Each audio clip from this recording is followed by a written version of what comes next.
For the Benton County Sheriff's Office, the public safety is a top priority, and one way they stay ahead of future fires is by being above them. We're in Benton City on the 1300 block of Karen Avenue, cross street 13th Street, where there's a heavy police presence here, including multiple agencies. This is considered a standoff because they are looking for an Evan Wilcox. That's them calling for his name at the residence right now. Today, deep cleaning is scheduled for the salon here on the Walla Walla Community College campus. We know that one student who is participating in the cosmetology program has contracted the virus, prompting the other classmates and staff to self-quarantine. A new team of highly trained individuals now have the ability to offer advanced life support to an area that was previously underserved. Hello, Facebook Live. This is Drew Miller reporting for Cap KVUE Local News. I'm at the Costco in Kennewick. Just want to give you all an idea of how many people are here today. Sergeant Surplus told me that he came from the roof. He was hiding somewhere in the roof and he had fell.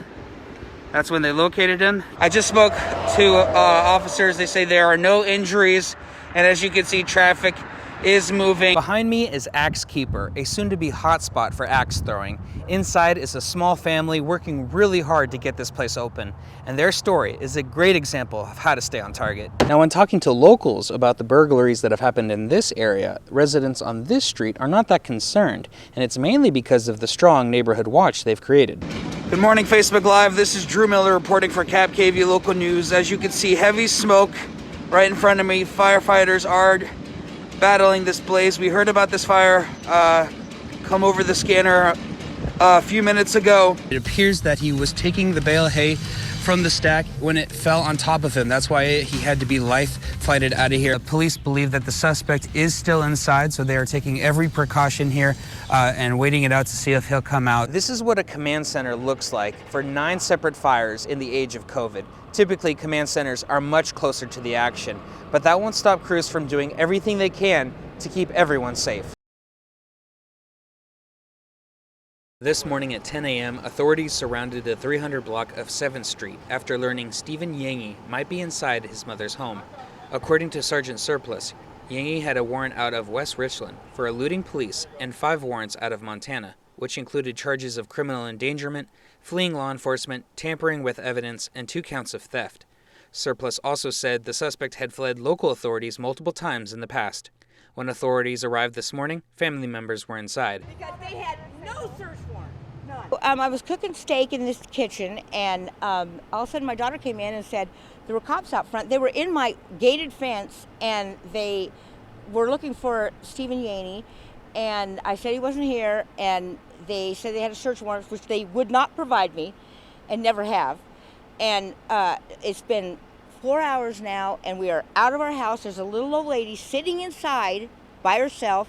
My deaf brother, they finally got him out. I tried to tell him. And for the first hour, all they did was do the loudspeaker, say, come out. I'm trying to tell them, there's nobody in there, there's nobody in there. But there was somebody in there. After searching every room and the area, police eventually found Stephen Yangi up inside a small space between the 2 houses. According to police, the K-9 unit smelled him through the roof, and soon after, he literally fell into police custody. He ran from our dog and ended up falling through the roof, and then resisted against our guys once he was trying to get back outside the house. It's unknown if the family knew Stephen Yangi was inside, but during the arrest, Lorraine and another woman tried to intervene by pushing and biting the deputies. According to the sheriff's office, no injuries were reported, and they are now booked into the Benton County Jail. Reporting in Benton City, Drew Miller, Cap KVUE Local News. Behind me is Axe Keeper, a soon-to-be hotspot for axe throwing. Inside is a small family working really hard to get this place open, and their story is a great example of how to stay on target. Our motto has always been keep going. Yeah. Keep going, keep going. It's a humbling process, but it's really exciting at the same time, yeah. Once they threw their first axe, this dynamic duo and their dog have been working to bring the sport of axe throwing to the Tri-Cities. We just love doing things by experiencing it.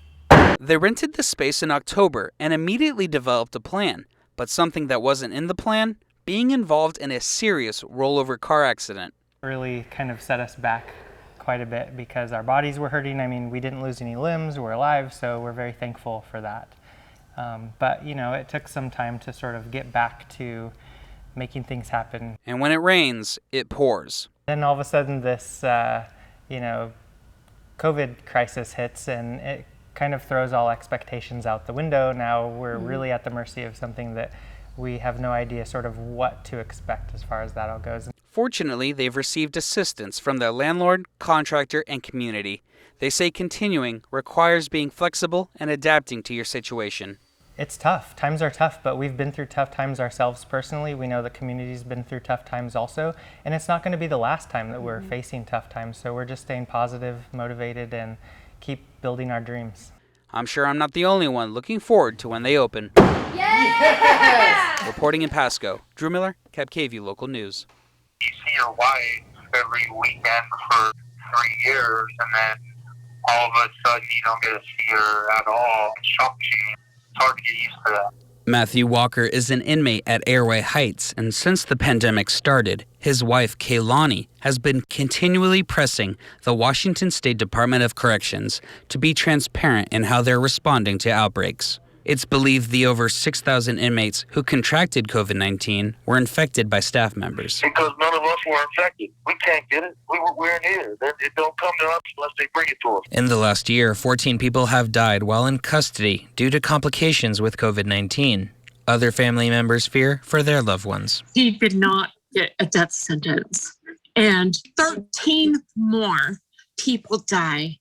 That is on their hands. So in an effort to limit the spread, safety protocols like extra cleaning and COVID screenings were put into action. In-person visitations were also put on hold.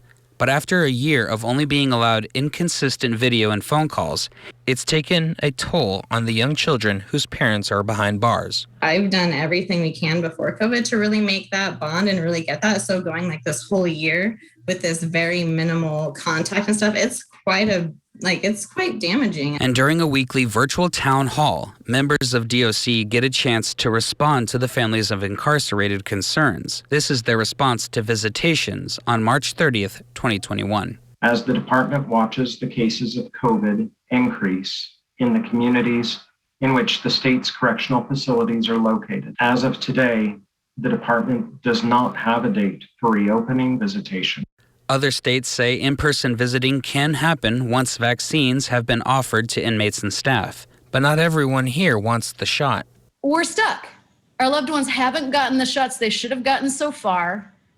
Enough of them aren't willing to take them because there has been insufficient information given out about them. And we have staff that are not also willing to take the vaccines. I talk to a lot of families, and I want DOC to know we are suffering. And this is so painful to not be able to touch our loved ones. That, to me, the explanation that you gave me is not an explanation. It's just not acceptable.